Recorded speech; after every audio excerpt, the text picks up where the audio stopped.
Hey, what's up everybody? Welcome back to the channel and some more Birthright coverage as we're working our way into the first of the realms of the Overlook. And that's actually a little bit of a detour from some of the ones we've seen recently, and that's a Dwarven realm, Daikhar Zhigun. So it's a small one. It is lawful neutral, so available for PC use. And as it mentions here, because we eventually will get to the boss and all that as well, less insular than their brethren to the east, the dwarves of Daikhar Zhigun still view outsiders warily. All the holdings of the realm belong to Dwarven regions.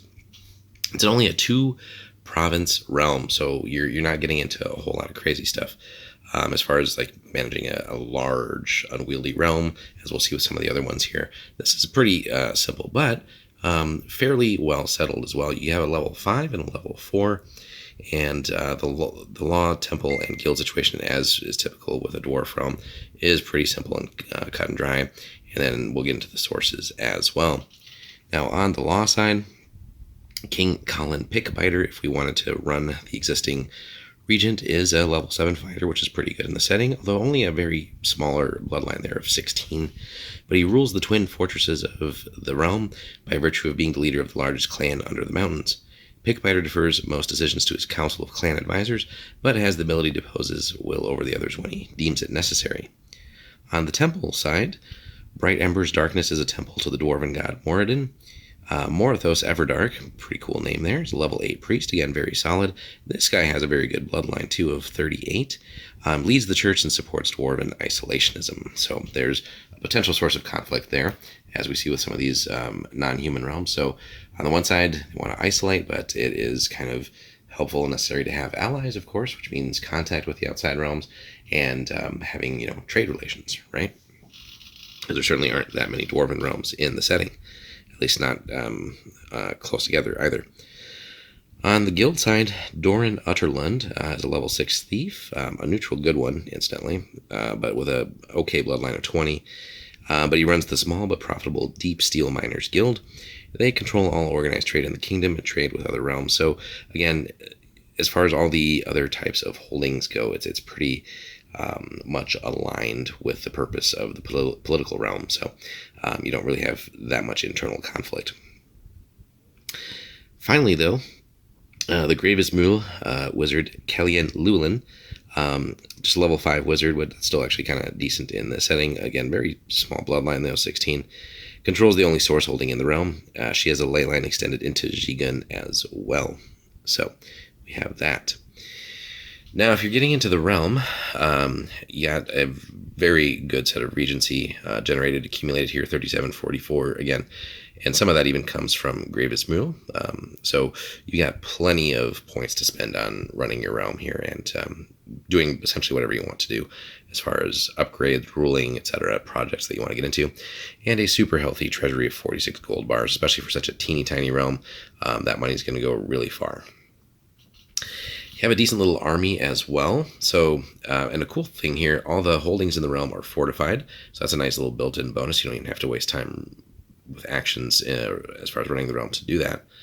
The population is over 90% Dwarven, so troops considered special in other domains are available to the Dwarf King at half cost, half maintenance cost. Again, another great built-in bonus.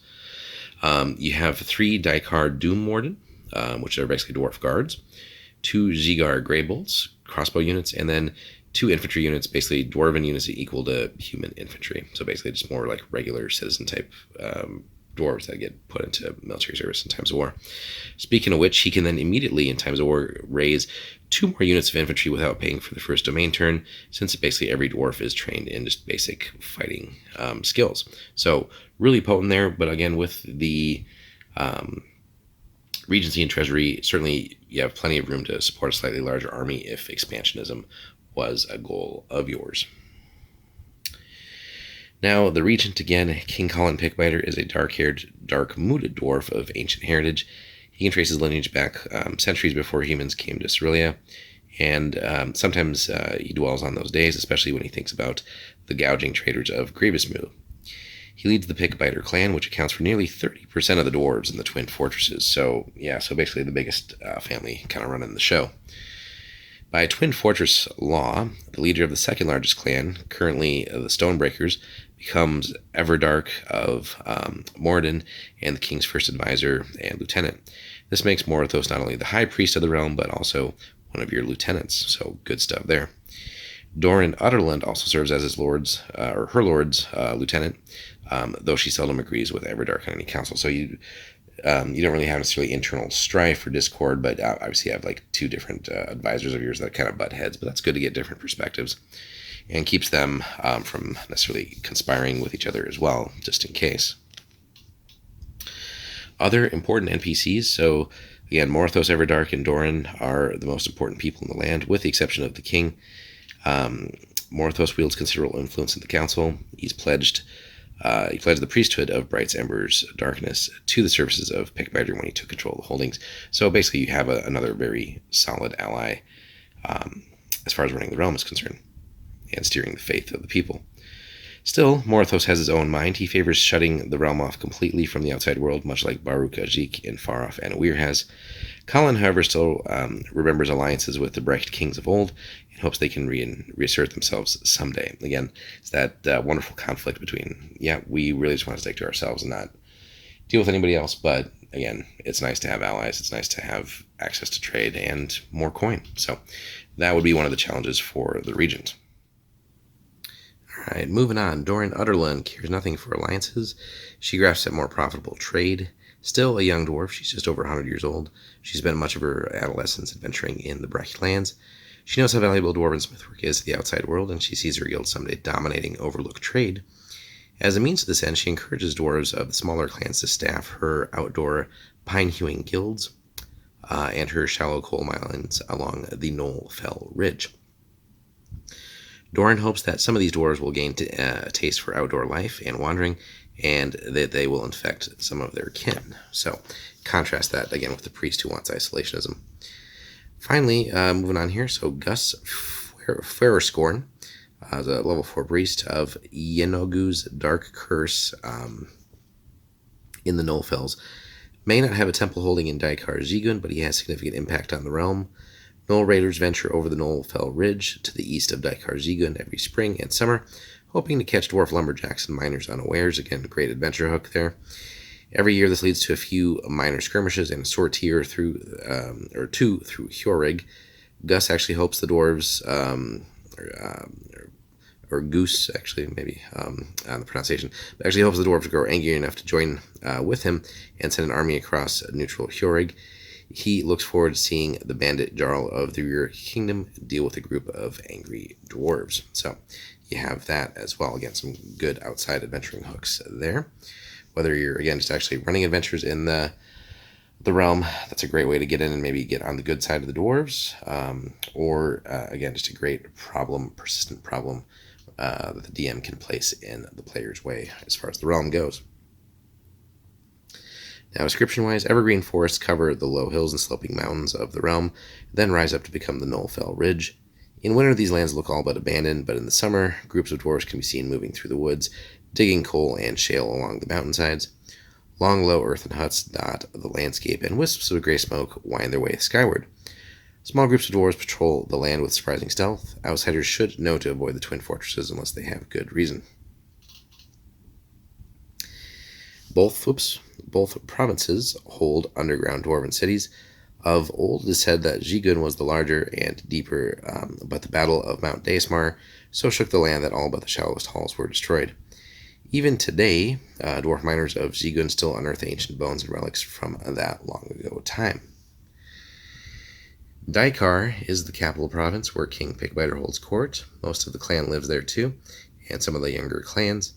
Where Zhigun has an air of ancient reverence about it, Daikhar's caverns have the look of industry and newness. Now, on the allied side, though Callan might wish otherwise, the dwarves of the Twin Fortresses have no real allies. If the gnolls ever attacked in force, Gravesvul and Reslev might both send support, but questionable. However, neither of these realms have any great love for the dwarves in peacetime either, so that's one of those conflicts. You can have your isolationism, but then if a crisis or a catastrophe happened, you're kind of on your own too. And enemies, because Hjorig doesn't concern itself with null incursions across the southern provinces, Daikhar considers the Rear Bandit Kingdom an enemy. The gnolls of the fells remain a worse foe than Hiorig, but King Pigbiter would still hesitate to rally an army to defend Hiorig if it ever came under attack. So again, kind of goes both ways there. And then finally, as mentioned, all of the holdings are considered fortified by virtue of their underground positions. The realm gains the value of excellent defensive troops, but these dwarf units cost half the normal cost to build and maintain, which is really, again, a great bonus. If Daikhar Zhigun establishes a trade route with any non-Dwarven kingdom, it also gains +1 gold bar to its income, which is fantastic. So there really is an emphasis on really establishing trade and contact with outside realms. You could really build up a rather impressive economic powerhouse via trade routes.